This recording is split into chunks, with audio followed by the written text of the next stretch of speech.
Et pendant ce temps, en Haïti, la question de la réparation est relancée après les propos de François Hollande lors de son passage en Guadeloupe le 10 mai dernier.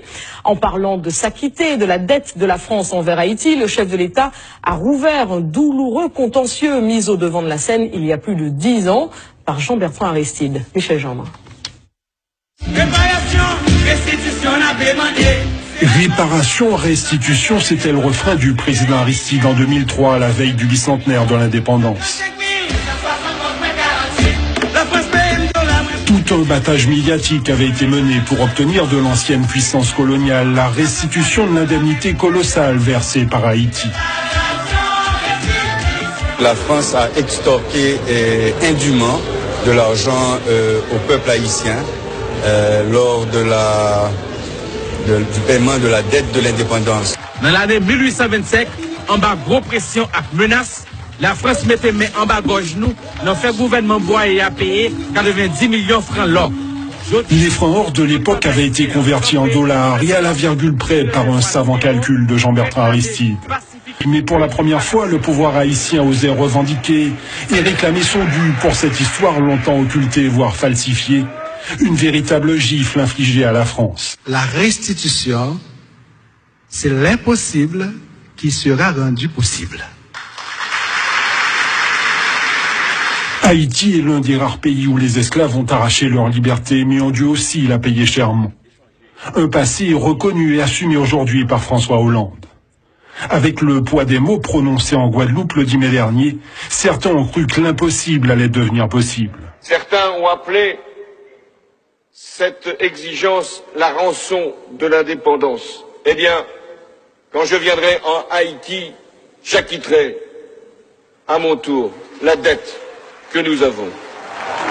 S'il a été chaudement applaudi, l'espoir a bien vite été douché avec l'explication de texte qui a suivi. La France ne compte s'acquitter que d'une dette morale, suscitant à Port-au-Prince le mécontentement des partisans de la réparation sonnante et trébuchante. Malheureusement, discours a besoin de dette morale, parce que action, esclavagisme pas action morale seulement, l'histoire action physique et morale. Mais je veux dire, nous dit il faut qu'il y ait obligatoire pour réparer et dédommager tout le peuple haïtien. En réveillant cette douloureuse plaie du passé qu'est la dette de l'indépendance, François Hollande s'est pris les pieds dans le tapis bien avant de débarquer à Port-au-Prince. Cette visite, qui se voulait historique, a laissé sur place un goût amer. Quand un chef d'État vient vous dire qu'il va vous donner, il va mettre de l'argent, quand M. Hollande se permet, alors qu'il a une dette de 27 milliards de dollars envers Haïti, pour avoir racketté Haïti pendant plus d'un siècle, depuis Charles X en 1825 jusqu'en 1950, la France rançonnait Haïti, ils lui ont pris 27 milliards de dollars, ce qui aurait été nécessaire pour leur permettre de se développer, et qu'ils viennent vous dire royalement, je vais vous donner 50 millions pour votre éducation, en plus, pour que vous puissiez parler mieux français, et que la France soit encore présente chez vous. Et bien moi je dis avec Fanon, quand ces gens-là disent ça, c'est parce que ce n'est même pas, il ne faut même pas être heureux, ce n'est que le commencement du remboursement, qu'ils ne commencent même pas. Et bon, je trouve que 50 millions, c'est vraiment méprisé. Non, ce qui était particulièrement choquant lors du discours de François Hollande, c'est qu'il a lancé, je ne me souviens plus des termes exacts, mais là, sa formule, c'était vraiment à tel point que j'ai sursauté qu'il allait payer la dette. Qu'il allait rembourser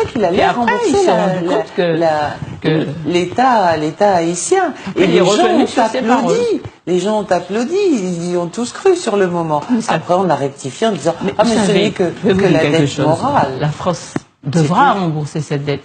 Vous savez, longtemps, on nous a montré Haïti comme étant le summum de la déliquescence d'un pays indépendant. On nous a dit « Vous regardez, vous devez rester créole au pied du béquet, parce que regardez Haïti, regardez ça, ils ont chassé le béquet, ils ont chassé la France. Vous avez vu leur état ?» Mais qui nous a dit que par derrière, la France raquettait Haïti, que la France empêchait Haïti d'évoluer, que la France prenait tout ce que Haïti faisait comme argent? Qui nous a dit ça? C'est maintenant que nous commençons à le savoir. Et maintenant que nous devons effectivement, même en tant que Martiniquais, en tant que Guadeloupéen, pour avoir été trompés pendant tant d'années, agir avec Haïti pour que la France rembourse à ce pays ce qu'il lui a pris. C'est important. C'est légitime, c'est tout simplement légitime. Ouais. C'est logique, c'est la justice, c'est la reconnaissance de la dignité. Haïti a droit à sa dignité. C'est un peuple qui a été martyrisé et qui aujourd'hui se relève. Et moi, j'ai été extraordinairement contente quand j'ai vu comment ils ont manifesté quand Hollande est arrivé chez eux. Pas de réparation morale, remboursez votre dette. Et ce n'est que la dette. Parce qu'ils doivent encore réparer pour l'esclavage qui a quand même sévi en Haïti. Voilà, jusqu'à la libération en 1804. Hein. Ils doivent encore cette réparation. Donc c'est un commencement. Et puis il y a une réparation morale aussi, parce que Haïti a été la première république noire et en plus a tenu tête à leur fameux Napoléon formidable qui a créé que tant de gens admirent. Haïti, le petit Haïti, là, a eu. Vous savez, la Caraïbe doit beaucoup à Haïti. C'est un modèle pour nous. Nous devons beaucoup à Haïti. Bien pour sûr. Nous, c'est une fierté. Et quand je vois ce que la France a fait, leur raquette, je suis encore plus fière de ce pays, d'avoir réussi à exister à tout ce qui a été fait. À ce racket, à toute cette organisation du crime, à cet embargo. Vous savez, quand on met un embargo sur un pays, parce que Haïti était victime de cet embargo, non seulement on lui prenait son argent, mais on refusait de commercer avec. Mais ce qui se passe, c'est que quand un pays est victime d'embargo, eh bien, ce pays-là périclite. Vous savez, l'Afrique du Sud, raciste, l'Afrique du Sud de l'apartheid, elle a mis fin à l'apartheid. Pourquoi l'Afrique du Sud? Parce qu'elle était victime d'un embargo. Oh, c'est bien, Mandela était bien là, il a fait ça, mais si ces gens-là, on ne les avait pas touchés au porte-monnaie, peut-être que l'apartheid existerait toujours. Et c'est pas parce qu'ils ont été sensibles aux grandes valeurs de Mandela. Mandela avait sa valeur, c'est vrai. Mais si on n'aurait pas mis cet embargo, qui n'était pas totalement respecté, mais quand même qui a quand même eu sa portée, eh bien jamais on aurait mis fin à ce régime.